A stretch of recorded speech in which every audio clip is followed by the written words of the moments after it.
Pembacaan dari kitab Yesaya.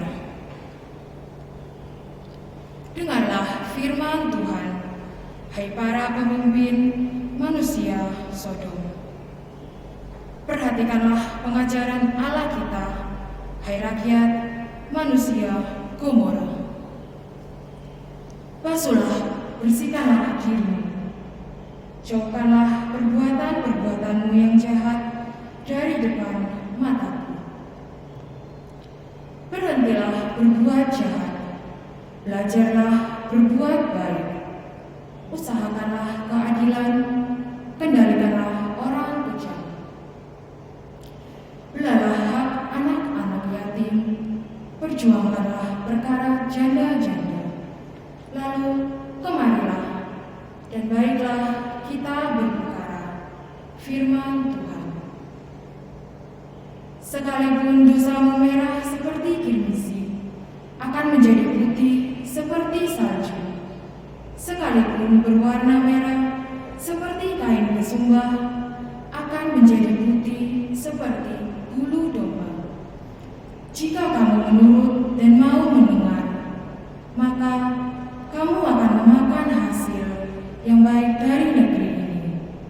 Tetapi jika kamu melawan dan memberontak, maka kamu akan dimakan oleh pedang. Sungguh, Tuhan sendirilah yang mengucapkan ini. Demikianlah sabda Tuhan. Siapa yang jujur jalannya akan menyaksikan keselamatan yang dari Allah. Siapa yang jujur jalannya akan menyaksikan keselamatan yang dari Allah. Bukan karena kurban sembelihan engkau dihukum, sebab kurban bakaranmu senantiasa ada di hadapanmu. Tidak usah aku mengambil lembu dari rumahmu, atau kambing jantan dari kandangmu.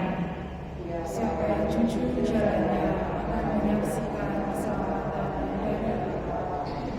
Apakah urusanmu menyelidiki ketetapanku dan menyebut-nyebut perjanjianku dengan mulutmu, padahal engkau membenci teguran dan mengesampingkan firmanku?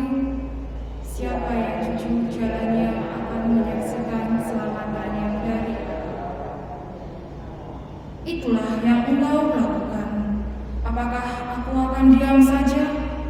Apakah kau kira aku ini sederajat dengan engkau? Atau aku menggugat engkau dan ingin berperkara denganmu? Siapa yang jujur jalannya akan menyaksikan keselamatan dari Allah. Siapa yang mempersembahkan syukur sebagai kurban, ia memuliakan daku. Dan siapa yang jujur jalannya akan menyaksikan keselamatan dari Allah. Siapa yang jujur jalannya akan menyaksikan keselamatan dari Allah.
Tuhan bersamamu.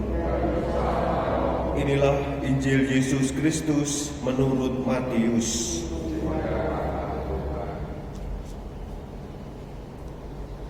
Sekali peristiwa berkatalah Yesus kepada orang banyak dan murid-muridnya, ahli-ahli Taurat dan orang-orang Farisi telah menduduki kursi Musa.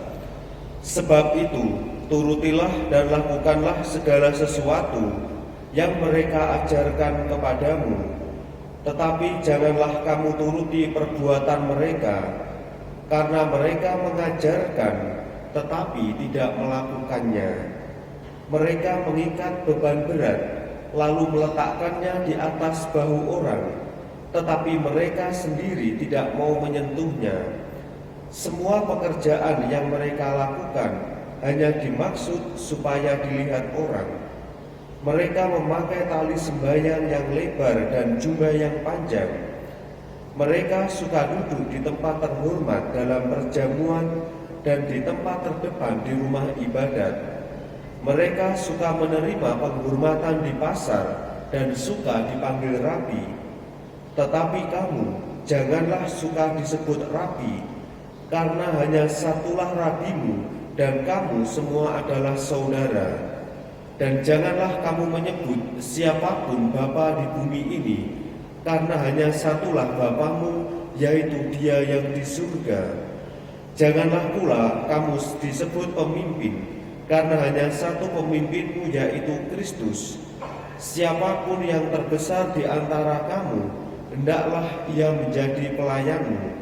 Barang siapa meninggikan diri akan direndahkan, dan barang siapa merendahkan diri akan ditinggikan. Demikianlah sabda Tuhan.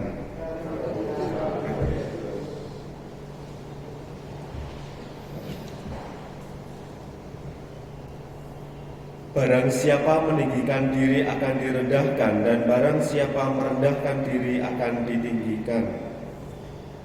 Saudara-saudari yang terkasih, Yesus mengajarkan kepada para murid dan kita semua supaya senantiasa memiliki integritas diri sebagai murid-muridnya, sebagai orang-orang Kristiani, seperti yang diberikan Kristus sendiri, bahwa ia memberikan suatu tanggapan atau suatu kritik kepada ahli Taurat dan orang Farisi yang telah menduduki kursi Musa. Apa artinya kursi Musa? Ini adalah sebagai simbol orang yang memiliki wewenang untuk mengajar, terlebih-lebih dalam hukum-hukum Taurat di dalam bangsa Israel. Ahli Taurat dan orang Farisi ketika mereka menduduki kursi Musa, otomatis mereka memiliki kuasa dan wewenang. Nah, disinilah Yesus memberikan suatu tanggapan bahwa tidak cukup kalau hanya mengajar, tidak cukup kalau hanya berbicara, tidak cukup kalau hanya memberikan suatu petunjuk-petunjuk, tetapi Yesus justru meminta lebih dari semua itu, bahwa tidak cukup hanya berbicara, tetapi juga harus melakukan sebagai suatu perwujudan apa yang diimani. Dan disinilah Yesus memberikan suatu tanggapan atau kritik supaya berhati-hatilah sebagai murid-muridnya tidak jatuh terjebak seperti nantinya membangun kepalsuan hidup seperti yang diberikan ahli-ahli Taurat dan orang Farisi, sehingga Yesus di sana memberikan suatu kritik dan tanggapannya. Saudara-saudari yang terkasih, kita pun juga setiap orang memiliki wewenang, memiliki kuasa, memiliki peran dan pelayanan kita masing-masing, entah di dalam keluarga, entah di dalam gereja, entah di dalam tempat kerja, masyarakat dan sebagainya. Seperti kita pun juga memiliki kursi Musa sebagai simbol bahwa kita memiliki wewenang. Tinggal bagaimana wewenang yang kita miliki, apakah kita berikan untuk suatu pelayanan sehingga setiap orang semakin merasakan belas kasih dan cinta dari Tuhan, ataukah justru dengan wewenang yang kita miliki mengakibatkan kita akan semakin meninggikan diri seperti yang dikritik Yesus kepada ahli Taurat dan orang Farisi. Maka dari itu, saudara-saudari yang terkasih, kita diajak oleh Yesus sendiri pentingnya memiliki suatu integritas diri sebagai murid-murid Kristus, sehingga kita tidak hanya mengajarkan atau berkata, tetapi juga melakukan sebagai perwujudan dari apa yang kita imani.